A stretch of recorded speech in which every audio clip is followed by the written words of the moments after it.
Lead technology teacher for Julian Charter School, which is a K-12 independent study program out of San Diego County. I oversee a lot of different online learning programs for our school, do a lot of things with emerging technologies, and do a lot of teacher professional development for our school. I'm also a board member for the Orange County CUE, and I am the chair of CUE's e-learning special interest group, which is also California's INACOL affiliate. And heavily involved in online learning for the past 5 years, but significantly over the last 3. And I'm very fortunate to have some great panelists today. Mike Lawrence is the executive director of Computer Using Educators, and he's also an Apple Distinguished Educator. I'm going to pass the mic over to Mike so that he can do a little bit more intro for himself. Sure. Yeah, it's all correct and true. I also taught high school English for many years prior to my work first at the county level and now nationally and internationally through CUE. So that's my background and my role, and I'm thrilled to be here. I am a learner, and I'm really excited to be learning more and more about learning and online learning and hybrid learning through this whole process. And I think it's important for CUE to be positioned there to support its membership in sort of marking out the next territory of where we're going. So thank you for inviting me, Chris. Thanks, Mike. We also have Bob Hiles. Bob Hiles is an online teacher as well as the online program coordinator over at Newport Mesa Unified School District in Orange County. And I've had the chance to work with Bob closely over the last year on some different projects, and I've been horribly impressed by him. He is great. He's very consummate, and he knows a lot about online learning, and it's great to have him present today. And I'm going to pass that over to you, Bob. Thank you very much, Chris. My name is Bob Hiles. I teach at Corona Del Mar High School, which is in Newport Beach, Orange County, California. We've been running online classes in our district for about 5 years now. They're fully online. We are currently teaching online American democracy and economics for 12th grade social studies. We also have health, and we have a fully automated driver's education course that we offer for our students. I've been a classroom teacher for the last 15 years, and I've been the online program coordinator, managing our learning management system and getting our courses loaded, getting rosters loaded into those course shells, and doing all the HTML and all the other stuff that goes into putting your online classes live for students. I'm really excited to be here and hopeful that we can build bridges between K-12 and higher ed, and that in the future we can have this great partnership to really further the advancement of online learning. Great, thanks, Bob. Finally, we have via Skype, we have Robert Craven. He is currently a technology specialist over at Saddleback Valley Unified in South Orange County. He's also a board member of CUE and an Apple Distinguished Educator and a very traveled man of late. And quite the salsa dancer. That's what I hear. I haven't seen that in action. I've had the chance to work with Robert for the past, 2.5 years on various projects, and it's been great working alongside him on various online learning programs and initiatives. Let me pull up our Skype so you can actually see Robert. And Robert, go ahead and pass it over, cover whatever I didn't cover, and glad to have you here today. Well, thanks, Chris. It's a pleasure to be invited and be there virtually with everyone attending and to speak. Yes, work at Saddleback, and we've been running online programs. We have about 16 sections this year, and we're expanding more next year, full online, and we have hybrid going all the way down into the lower elementary grades. So we've done quite a bit that way. And before that, worked at the county running their online learning projects, and been a middle school teacher and tech coordinator and administrator and everything 10 years prior to that. So that probably sums it up. And I'm sorry I can't be there, but I'm sitting in Georgetown, Kentucky right now. So. And why are you in Kentucky? What company would possibly send you there? What sort of purpose? What sort of training? What sort of... Been doing a Google student training today as one of the CUE events, and it's been terrific. And we had teachers and administrators there, so the little district here has been very much jumping into using Google apps and tools inside their district, and it should be fun to see what they do next year that way. Great, thanks, Robert. Well, today we're going to talk obviously about We're here to talk about hybrid learning at the K-12 level. And so first off, I want to ask our panel participants how they would define hybrid learning in K-12 as it relates to K-12 education. So let's start with Bob first. And Bob, go ahead and give us your definition of hybrid or blended learning environments as it relates to K-12. In my definition, ideally what it would be is a combination of kids to be able to do their learning at a school site in addition to being able to do it at school. In that model, I see it as kind of a method of outsourcing. So when the student and the teacher have the face-to-face contact, they're doing the most essential and productive things that are required and can only be facilitated face-to-face, but then a lot of other curriculum can be outsourced to where the student could be more productive by doing it at home, or it doesn't necessarily need to be done in the classroom. So in my definition of hybrid learning, I see it as a bridge or a way to blend together face-to-face instruction as well as online learning. Excellent. Good. I think that's accurate in my definition. I would add to it in terms of if I were still teaching high school English, it would be a chance to have my students face-to-face for a certain portion of the class, but a significant portion would be online. It would be anytime, anywhere learning, and it would extend it beyond the hours of the school day and the four walls of the classroom. And if we wanted to experience a virtual field trip together, we could do that virtually through the computer, through things like Skype that we're using right now. And I would see it as an extension for even traditional schooling to expand its impact and its potential.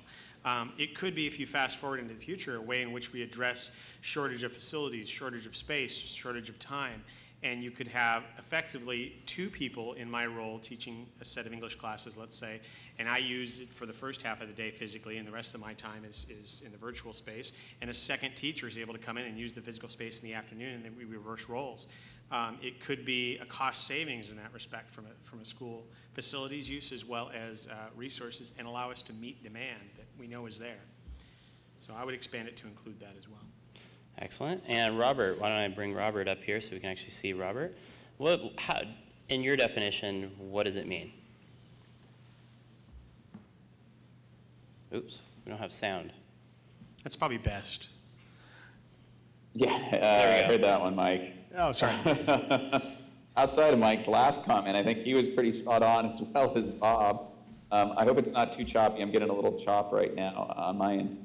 But I think you guys really gave a good definition of it and set up well what hybrid is. And I think the one big thing we've been experiencing and seeing is just tremendous uptake, especially with the really young kids, and just amazing ability to bridge a little bit of that homeschool gap with the parents and fill in some of the blanks with the parents there for the students, so that the parents can really help the students at home to work by the teacher being able to provide so many different resources and cover, as Mike and Bob were both talking about, cover so many items you can only cover so many items face to face. This really lets them expand it out, and then helps, especially at those younger areas, the parents come in and work with their children a little bit, and giving the parents the resources at that younger age to work with their students, and as they progress up, giving the students themselves those resources that they need to be successful, and then releasing them into that kind of situation where Mike was talking about, where they're expanding their own time on campus versus off campus and things. Okay, excellent. Thank you guys for those great responses. I think you guys are all pretty spot on. I think that really it's about providing the flexibility of the learning environment and opportunities for students to learn in different and unique ways. So this brings up the nature of the role of the teacher in a blended learning environment. When I think of it, it really takes the shift away from the teacher being the predominant focus in the classroom, the proverbial sage on the stage, and puts us in the guide on the side role. There's a lot of things that will need to shift in that capacity, and to that end, Bob was talking about access 24/7, access to teachers. What does that do for the teacher's school day? Does that now make it from 7 a.m. to 10 p.m., 7 days a week? Those are types of things we need to think about. So I'm going to kick it over to Robert. And Robert, what do you believe is the role of the teacher in a blended learning environment for K-12? I think that's a real interesting question. I think it's one that's gaining a lot more visibility recently. Certainly for when you're really talking the hybrid blended environment where you're dealing with the students face-to-face during the regular school day and things, I definitely don't see that you can expect the teacher, to be there an additional, 3, 4, 5 hours at night, 6 hours at night online till 10 o'clock and things.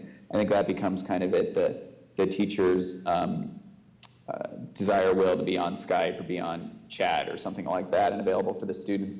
And hopefully they are maybe doing, even a short office hour every now and then for them that way.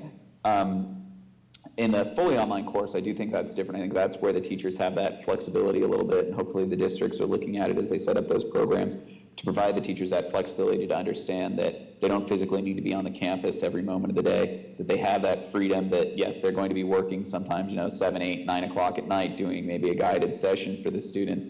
They're going to be there on the weekends. But I do think, too, that to an extent, it's the responsibility of the instructor in those courses to set up what their times are so that they don't feel overwhelmed. They don't feel that every Sunday night at 10 o'clock they have to be online, working with kids and things and disrupting their weekend and things, but that they can have that time and space and that ability to get away from it a little bit as well and have a weekend to themselves or have time with their family. Now, whether that happens for them Tuesday and Wednesday because that's better for their schedule or, Friday and Saturday or what, I think that's up to the teacher, but the roles definitely change, and I think hopefully that we will see that, and I'm sure we'll see that in contractual language coming up over the next few years.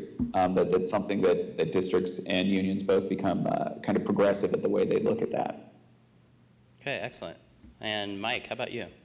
I think there's valid points, and I think he's right in terms of you'll see it negotiated and pop up in teacher contracts to address the hours. But I think it also creates great freedom because, I don't know about Robert, but when I was teaching, I was doing all sorts of crazy hours just trying to keep up with the workload. I would see this flexibility as freeing, and it might free up a morning for me, but I'd be working later that night. And a lot of what I'm doing now in my role at Q is that sort of flexibility where Q has certain demands on my time which are outside 9 to 5, and that's fine, and that serves the organization well, and I can then use that to flexibly schedule my day differently than you would if I were sitting in a cubicle. And I think that flexibility has come to many industries, but not education. Teachers are pretty much locked in. It's certain bell to bell, and I can't, and I hear this just in my role. I contact a teacher who I think would be a great addition to serve on a committee or help us out in some other area at Q. But they can't. I'm sorry, Mike, I'm teaching class from this time to this time. And I don't think that should go away entirely, but I think having hybrid environments and seeing that change will create some new flexibility where folks would have a bit more freedom to choose and place, like as Robert says, I'll be available from this time to this time, and let's have office hours there, or let's do a guided tour, or let's do something together. I had another thought, and it escaped me while I was listening to Robert's baritone. If I think of it, I might shout out. Okay. But I think it certainly does create some flexibility for teachers and some really great learning opportunities for their students in a hybrid environment. And I want to add on to that, but I want to wait until Bob has his chance to answer. Go ahead, Bob. Okay, in our district, we actually have had this discussion about 2 years ago, where we had representatives from the administration and from our teachers union to discuss these matters of what a professional day consists of for an online teacher. And one of the things that I thought was really interesting and a player that we felt we had to focus on, a lot of times people tend to think there's friction between the teachers and the administration, but that was part of what we were considering. But another thing that we included were the attitude of the online teachers' fellow teachers, which is some may resent it that I'm teaching traditionally and I'm stuck here from 8 to 3, but this online teacher, he can come and go as he pleases, and that's not fair. So I want this teacher to be here 8 to 3 because I'm here. And so to me, that's something that needs to be considered as well, is getting that word out and almost professional development to the traditional brick and mortar teachers, that the professional day of an online teacher or a hybrid teacher offers some flexibility, but like with Spider-Man, with great power comes great responsibility. That professional, that teacher needs to be able to get their work done. And yes, they do have some flexibility, but they're working the same, if not longer hours than the traditional classroom teacher. And so that, to me, is one of the things, one of the stakeholders that needs to be included in the process as the discussion takes place in K-12 learning. Excellent. I think too. Go ahead, Mike. You had Robert. So go ahead, Robert. Yeah, if I can just add real quickly, one of the things I kind of forgot, and then it came back to my mind too, was that really when you're talking about, what are the great benefits here and the freedom for the teachers, I think what's even more interesting is that for the hybrid teachers, being able to provide those resources and those additional learning opportunities and those diverse learning opportunities for the students in the online environment really does hopefully bring the students more prepared to the class, so that when you're in the classroom, you're now you have more students that are really ready to go on with the next portion of the assignment. You're not back teaching as much, and you also have the time to really start to mentor the students as opposed to just trying to drill and kill and get them through things, but really work with each of the students and kind of get them along their best learning path. And I think that's one of the biggest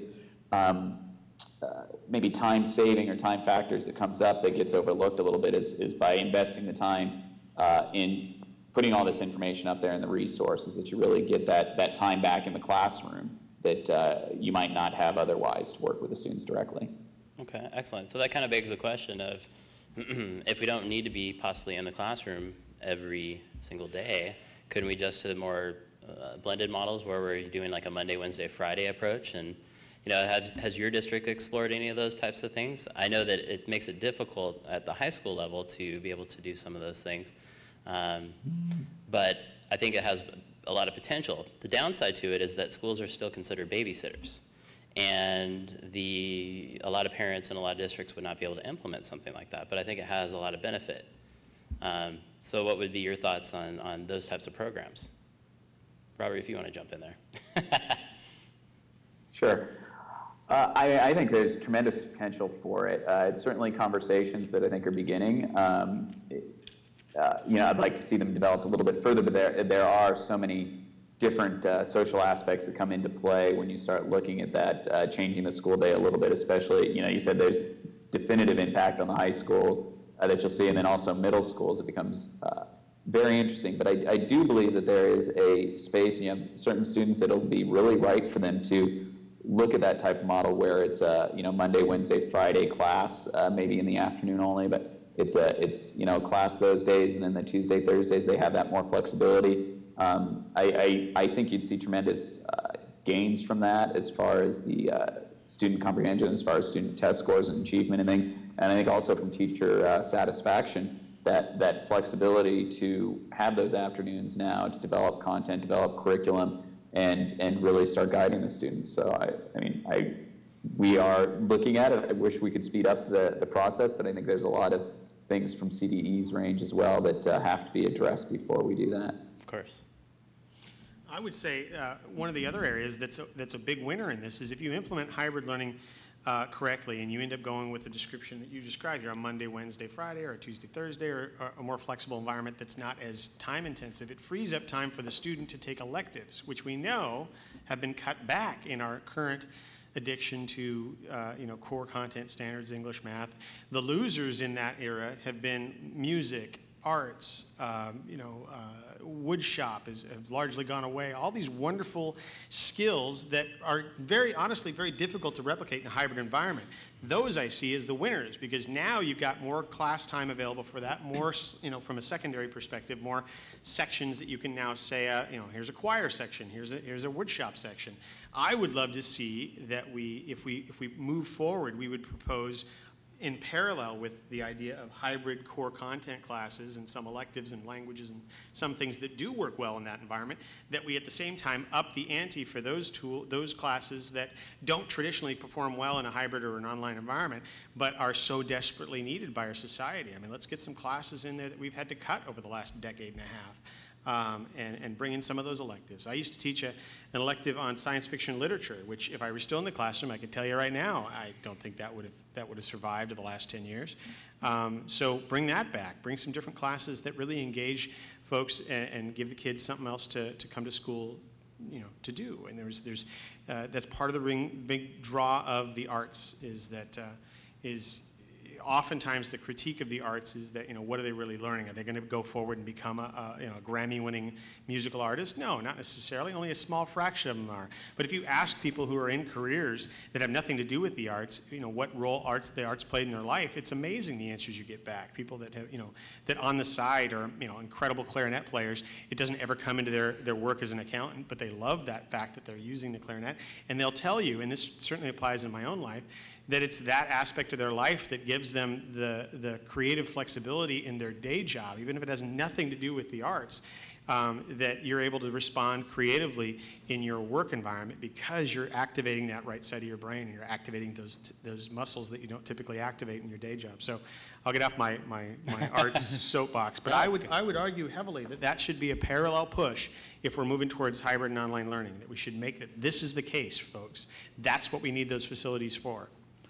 I just thought of an additional thought where I could see in the elementary, primary subjects that something that my son's 6th grade class did really well is there were 2 6th grade teachers at the school site. One had a great background in math and science. The other one had a great background in English and social studies, language arts. And what they did is they combined their courses. So in the morning they would go to the English, so you basically had one 6th grade teacher specialize in what she did best, and you had the other one specialize in what she did best, and they went back and forth. Now, the kids at my son's 6th grade class were really fortunate. They had 2 subject matter experts that they were able to get the best of both worlds. Where in a traditional setting, if they weren't sharing, you would have them kind of somewhat suffer in half of what the curriculum requires in 6th grade, and the same thing for the other. So by them combining, they were able to get a quality education. Well, I could see the same thing happen in a hybrid model, where maybe the district has one excellent 6th grade science teacher.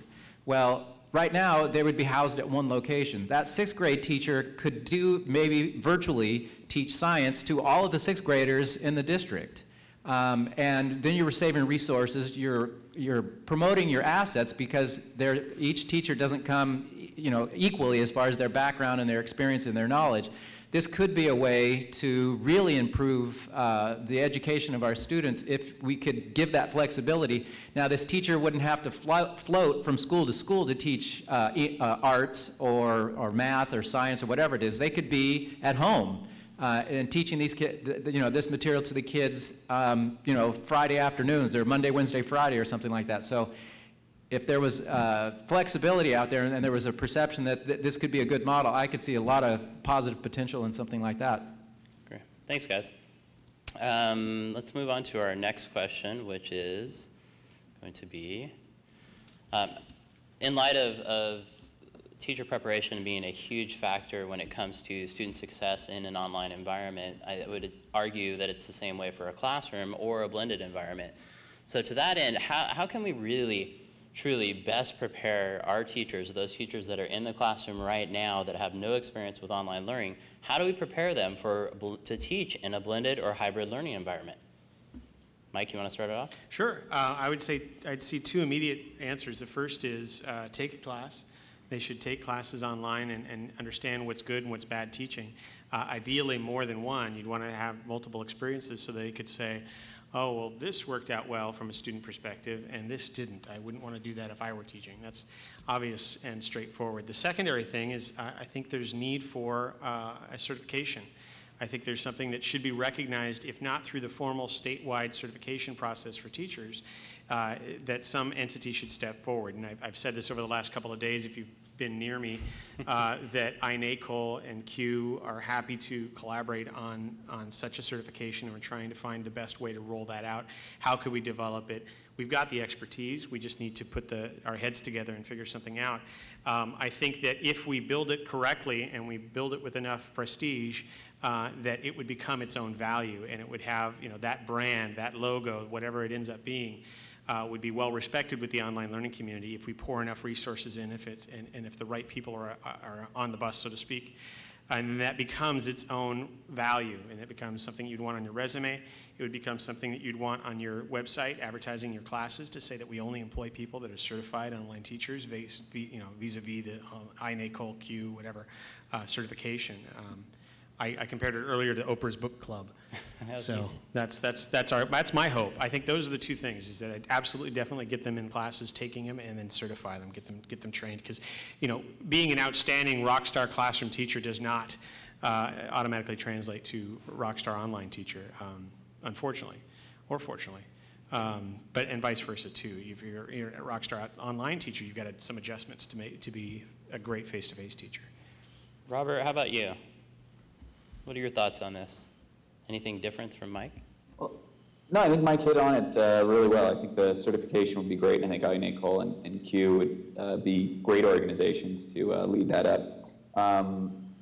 Also, my just other thought, and Mike touched on it there, is really getting those, locating those good rock star teachers, those teachers that are interested in it, and having them partner with somebody that's doing it, or a couple people that are doing it, and letting them see what it's like, letting them participate that way and get a feel for it. And having grade levels maybe across a district or across a region of a couple teachers from grade levels or subject areas coming together, working on content. So as Bob was talking about earlier, you're getting the best from each of these teachers, what area they really, really excel at, and them sharing resources, pooling resources and opportunities to work with one another and with one another's students even potentially.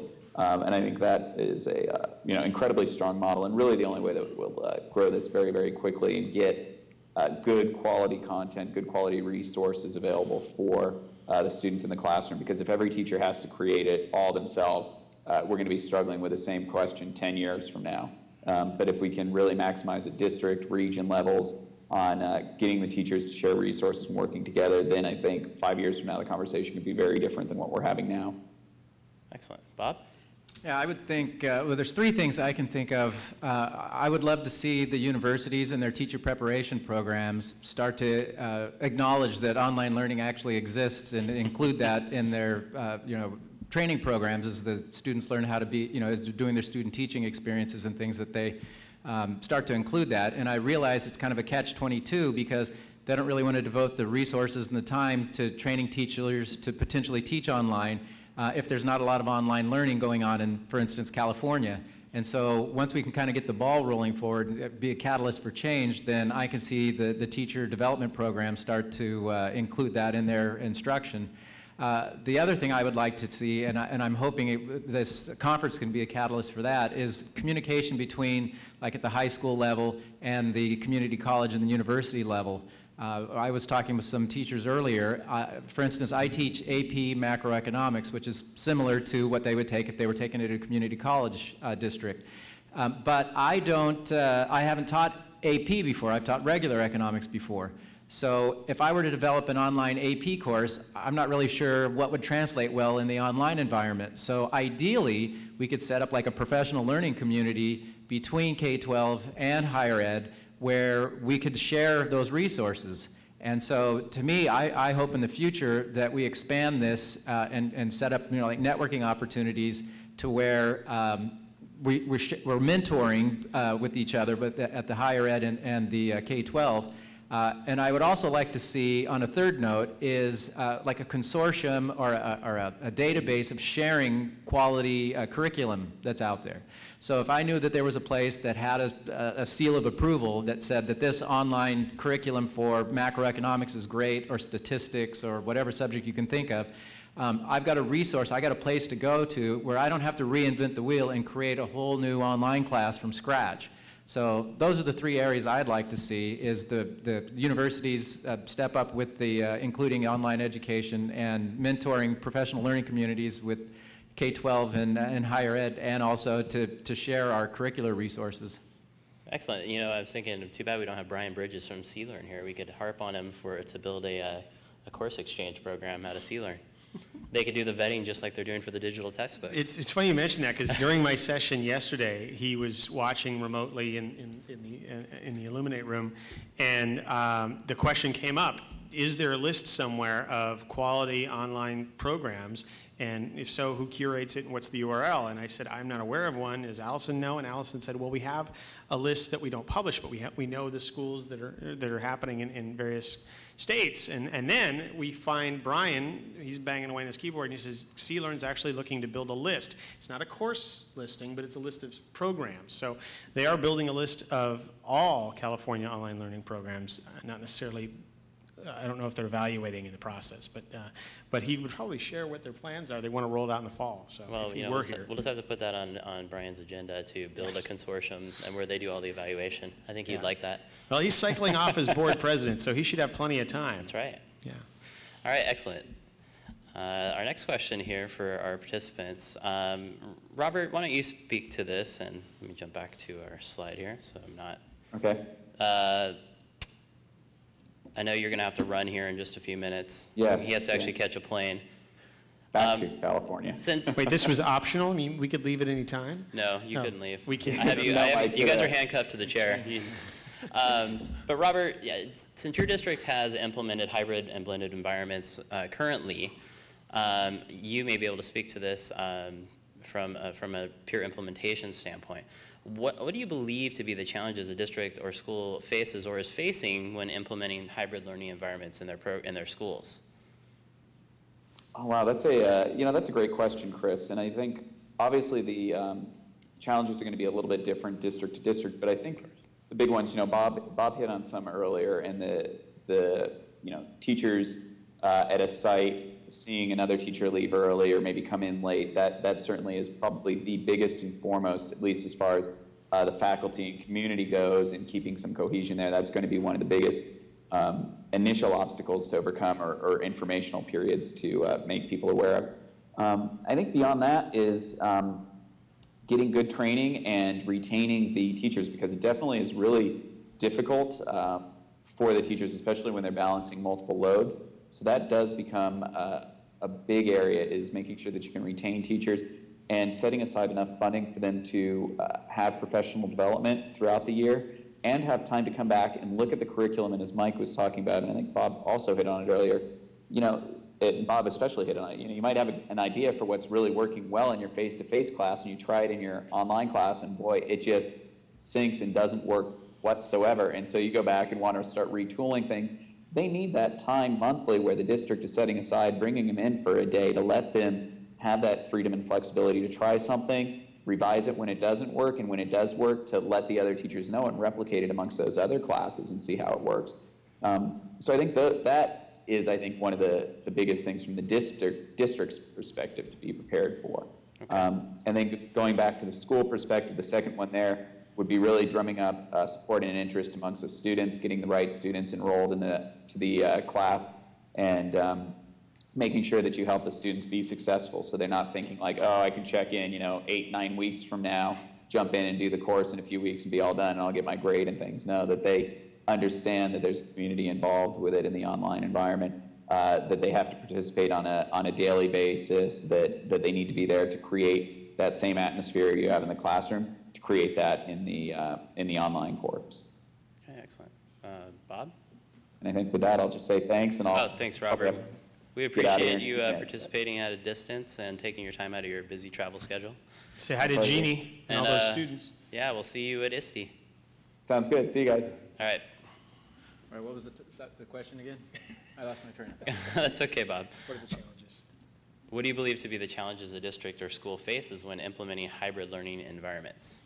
To me, the biggest obstacle is the traditionalists, the Luddites that are out there, and them not getting their head around the concept of the future of what can be done with hybrid and online learning. I've had conversations with administrators where they say, well, I didn't learn that way and I turned out okay, so I don't understand why you need to do hybrid or online, or why they even need these computer things. And so to me, that's one of the biggest things, and I know iNACOL has been fantastic for publishing research and the data, and getting longitudinal studies that show that online learning can be equally as effective as classroom instruction, as we saw in the keynote too, where it could even be superior to what happens in the face-to-face classroom. So to me, that's one hurdle, and I only can see one way to overcome that obstacle, which is through not only anecdotal stories like me saying I think my students do a lot better, and students having polls and surveys that they give after completing a course, but to show the data and that it's done and it's replicated and it's peer reviewed. I think that's one thing that we really need to continue to push. Okay, thanks. Mike? I would yield to Robert and Bob here because they're in the mix and they're doing it more so than my own experiences. The one thing I would add is just a reminder that whenever you're doing something new or different in the school or district, and this links into what you were just saying, you could often get so busy doing it that you forget to communicate what you're doing to your community and your schools and the parents and the community. And so, I mean, I found this with the Digital High School Initiative, if you recall that. We actually found that the parents just didn't understand it if you were asking them what it was, and even our colleagues in many cases didn't understand it. So we set about a campaign, we set up a call-in show where we answered questions about what our school becoming a digital high school meant. And so I would advocate for much the same approach. Open up the doors, have online learning nights. I'll suggest this, and you guys that are in the mix doing this could tell me if it's a bad idea, but I would even open the doors and allow guest access to the classes occasionally so that parents or community members could come in and lurk, not post, not comment. I mean, I wouldn't open the doors that way, but I would say let them come in and observe and see all the great stuff that's happening. I could be wrong on that suggestion, but I think the idea of opening it up will floor them when they see the level of work that's happening and when they see the interaction that's happening. Because a lot of times, and if you look at the current legislation right now, this really plays out that people have this misconception that online learning means lack of communication, means lack of interaction, means lack of all these things that you think of face-to-face schools being strong at.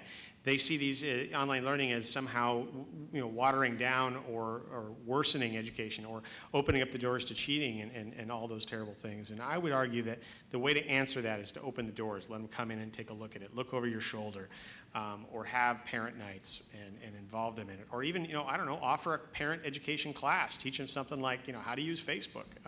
There's a lot of folks that are curious about those tools and social media tools, and we have a service that we could provide.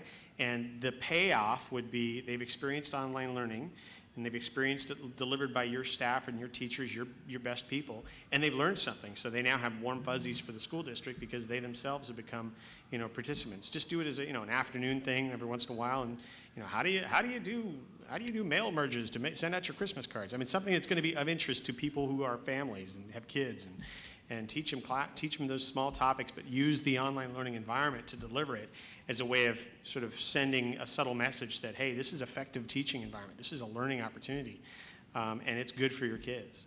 So that would be my... Well, it's funny that you bring that up because that's what I've implemented at my school over the last year has been online professional development for parents. You can pay me later. I can pay you later. We've done that in the last year, and the response has been great. We talk about using the iPod Touch for personalized learning, for mobile learning and things like that, but most of the time we're just presenting to teachers.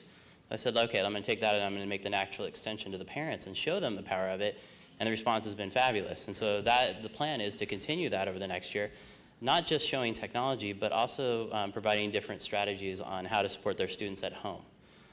What can they do to help their students be successful? And the nice part about it is that the parents, A, don't have to attend in person. They can do it from wherever they're at.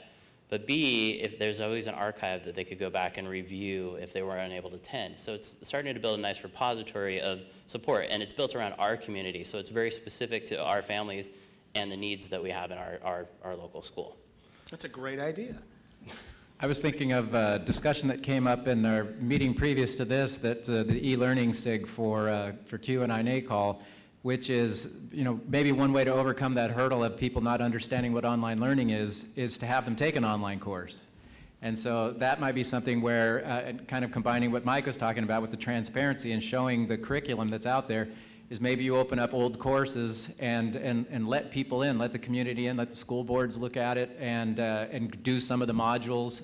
And it wouldn't be a live course, it wouldn't be one with students, but it could be something that's a way for people to kind of audit, have the public and the stakeholders audit what's going on in the online classrooms. We need to demonstrate that it can be better than online traffic school. You keep going back to that.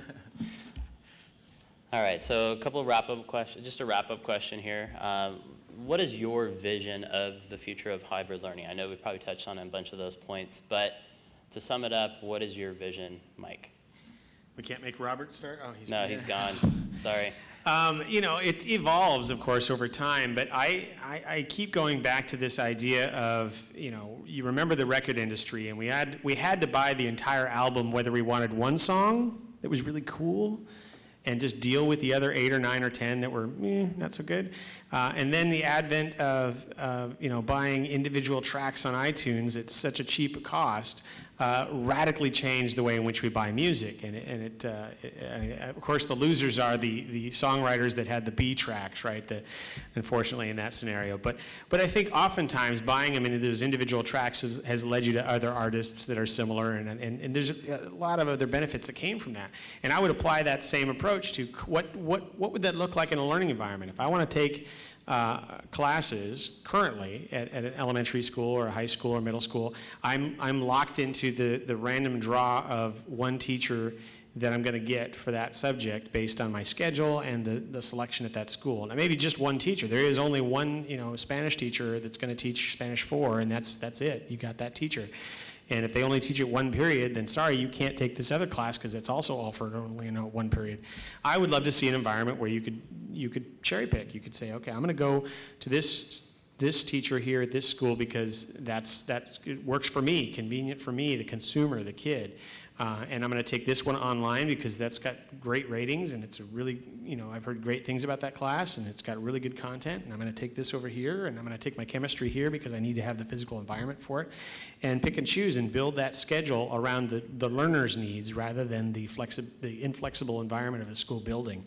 And what I see that evolving into is we still need the physical buildings, and you would still show up every day, and possibly for the same amount of time, but your activities there would be very different. You would be seeing face-to-face a teacher for some classes. You would be going to some sort of a study area where you're engaging virtually with other classes, and maybe it's with 2 or 3 of us that are taking the same class. Maybe I'd sit with Bob for this particular part of time, and we'd take our Japanese class together that's, you know, taught by a teacher across the continent. And then I'd go and I'd do my PE, and then I'd go and do something else. I'd love to see sort of an environment in which the learner comes first, the learner's needs comes first, and we as educational professionals are flexible enough to provide them lots of different solutions that really suit their needs, that are all, you know, high quality and the best possible delivery methods. So that would be my sort of future of it. Yes, we still need the physical buildings, but for different purposes. And my perspective, I see mobile computing being in the future, and I saw some commercials that I kind of see the convergence happening where Garmin, the GPS company, is selling GPS units that are cell phones now. And so you can see that eventually here, probably in the next 5 or 10 years, they won't be selling standalone GPS units anymore. That'll be part of your iPhone or your smartphone. And it's already happening with, you know, with the iPhone and Google Maps and the Android and all the other apps that are out there. I could see that happening with the students as well. And I've seen that with my high school students, that they don't really like going on a computer. They want to go on they want to use their cell phone. And last year I taught some courses at our continuation school in our school district, and we had kids sign up for online classes, and we asked them, you know, one of the requirements is you need internet access, and they said, yes, we have internet access, so okay, you can take the class. Then we found out that they had an iPhone, they didn't have a computer, and they didn't have a landline internet broadband at home. Their idea is the internet is my cell phone. What are you talking about, a computer and, you know, plugging it into a modem at home? I don't understand that. So to me, that's going to be the future, where they'll be able to do their online learning component off of their cell phone. And so that's going to get into issues of, well, how are they going to type a 3-page persuasive essay? Well, maybe they could deliver it through, you know, with the iPhone, the 4G is going to have video. Maybe they could be doing, you know, video presentations instead. But I see that as kind of the future, where we're kind of meeting the kids where their demands are and the way the technology is moving, that they'll be able to use their smartphone as their learning. They look at their smartphone as right now as like their life, and that if they lost their cell phone, their life would be over. So a tool that is that important to our teenagers, if we could turn that into something that's, you know, used for good instead of evil, that it doesn't just go to the dark side, that it could be used for learning. I hope that we can take advantage of that tool. Well, you know, you witnessed my iPhone crash the other day, and I felt like my world was falling apart.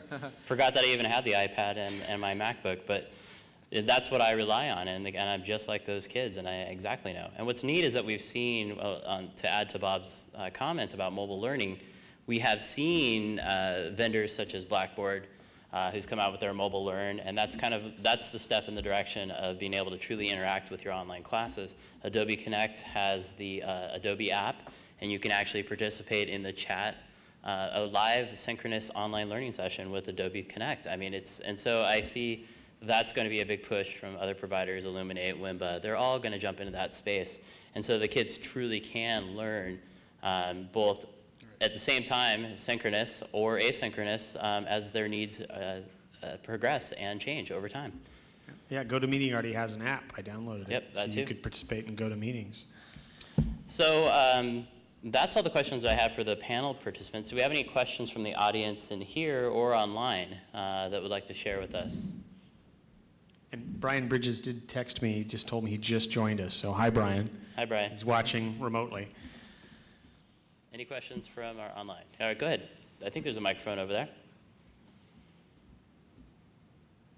Hello. I'm an elementary teacher, and I'm fascinated by this idea. I just wonder how we're going to reach those kids who don't have the technology as well as someone to watch them. I mean, I can see it happening in high school and maybe middle school, but that supervision for the elementary kids is concerning for me. I think that was it. Okay. Well, I think in my environment, the vision I cast out, we still need those physical spaces. We still need certificated folks in the room to make sure that the students are learning and that they're safe. I think it probably really is more directed Bob's suggestion of mobile devices, but I would argue that there's answers, but I don't want to. I was just thinking, an example at my house, if you're familiar with OpenDNS, where you route your computer, there's no software or anything for me to load, but it's a filtering program that I use at my house, and you can click, you can get really granular as far as the type of content you want your kids at your house to see or not see. And so you know, as a parent, my kids don't have the password, but I can go in and click and unclick things that I want to allow my kids to see on the internet. Because we found out some shocking things that our kids were looking at, and so I had to find some solution. I didn't want to, become an IT person, and like our school districts do to filter content. OpenDNS is free, and maybe that's something that is part of the process. If elementary kids are required to do hybrid learning, some vendor out there comes up with something where parents can easily and cheaply set up filtering, similar type of filtering that happens at the school districts. Does that address your question? Let me see if I can touch on it, because I think I touched on it previously. A lot of it's the babysitting aspect, right? Because kids can't be home by themselves. So that's a real issue, that the way our work world is currently structured, parents work from 8 to 5. A lot of families have to have both parents working.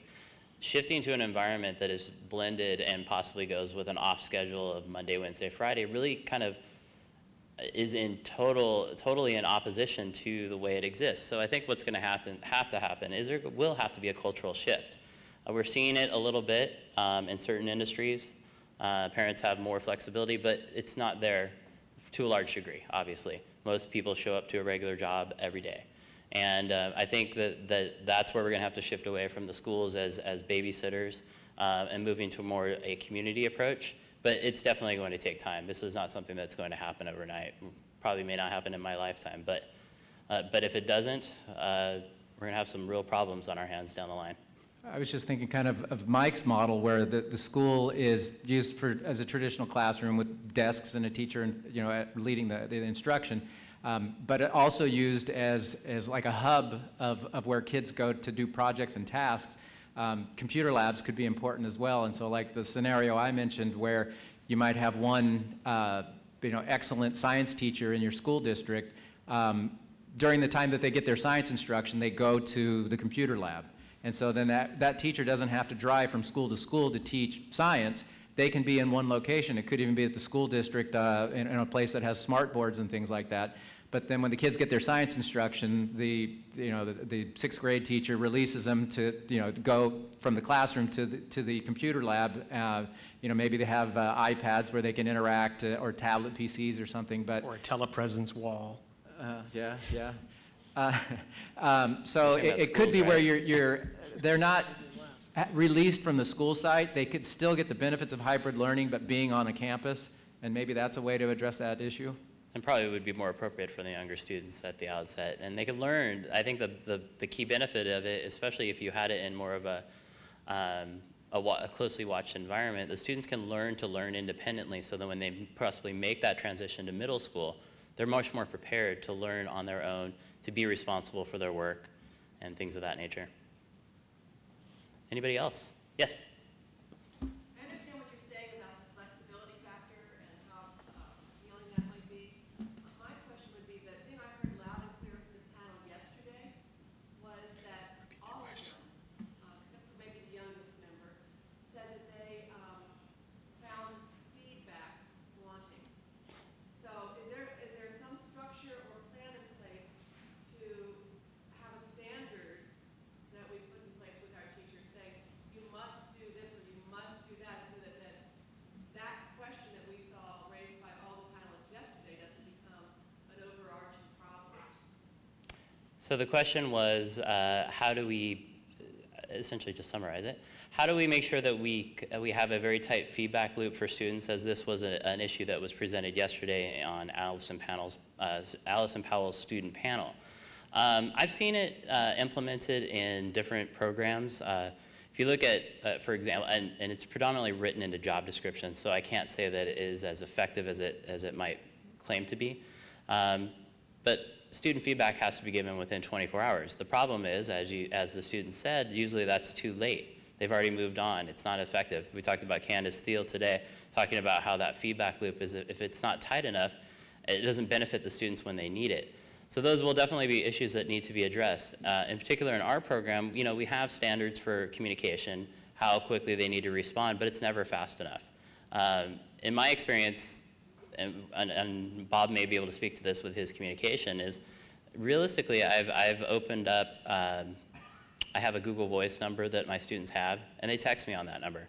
And usually, most of the time, I'm able to text them back pretty quickly, and I can get some of the questions answered, feedback. If it's something that requires a phone call, I'm more than happy to do that. I think the nature of teachers, and when they teach online in this environment, is getting away from the fact that your time is super finite, but still being able to create those boundaries and also make sure that the students get the feedback in a timely manner. But it is a problem, because as suggested, if they don't get that feedback quickly, they just feel like they have to move on, or they run into a wall and they can't get past it. But Mike, go ahead. Yeah, I think the other reason it falls apart is that the technology is lacking. You can't possibly perfectly recreate a face-to-face scenario where I make 100 different. If I were teaching a class, I would be giving feedback 100 different ways, that some of which I don't even really think about, that are body language responses to the student that they then get, that I heard them and I thought it was good or not good or whatever. There's a lot of choices that we make as teachers that are lost when you go to an asynchronous format, or even not asynchronous, a synchronous digital format. We still don't have the perfect replication of teachers' body language, teachers' vibe, sort of being able to respond and say, oh, good job. We haven't quite replicated that. We're getting better, and the technology is getting better all the time, and I know that in tools like Illuminate, you can clap your hands and you could put a smiley face, and they may seem silly, but it really does get close to approximating the idea of well, that was a great answer, Bob, thanks for that. Those types of things that you would do in a normal class, the physical proximity and all the stuff that we learned in classroom management, it's difficult to replicate using the current tools that we have. But I would say that it's getting better, and I would say that it would be built into any certification that we would issue, any sort of online teacher certification. The other point I would make is that I would argue that if you ask that same group of students years ago when they were in traditional classrooms, they may have had that same complaint of their face-to-face teachers, that feedback wasn't forthcoming, or I think it's a common complaint. I taught high school English, and I had a stack of journals every weekend to grade, and that was the bane of my existence. And I loved doing it. I don't mean to suggest it was bad or wrong or I wouldn't do it again, but that was a lot of work to be able to get that back fast, to get those kids the feedback they needed. And I know that teachers struggle with that and getting back adequate feedback in a timely manner. I think that will be a perennial request of the students that we teach, that they want more feedback, more timely and faster and better quality than we can ever possibly give. So I wouldn't dismiss that. I would argue that we should temper that with that reality. Jumping on what Mike was talking about is, I think 5 or 10 years ago, there wasn't that expectation with the kids that they needed that immediate feedback. And to me, that's a good thing that the kids expect that. And I, being at a traditional comprehensive high school, I hear kids complain about that stuff, that this teacher doesn't grade the stuff fast enough. And, you know, I want to know what my grade is. I share a classroom with an English teacher, and he explains to the kids when they turn in their essay and they come back the next day and they say, what's my grade?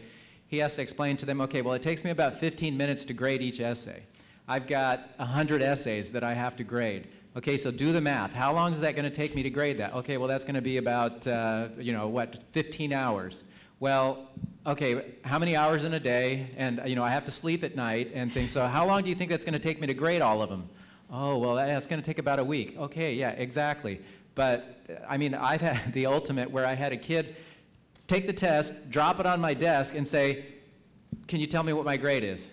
Like, no, I have to run it through the machine, the Scantron machine, to see what it is, or I'm going to grade it by manual. But you can't just drop it, and then within a second before it even hits the desk, you need to know. That's the expectation now with a lot of our kids.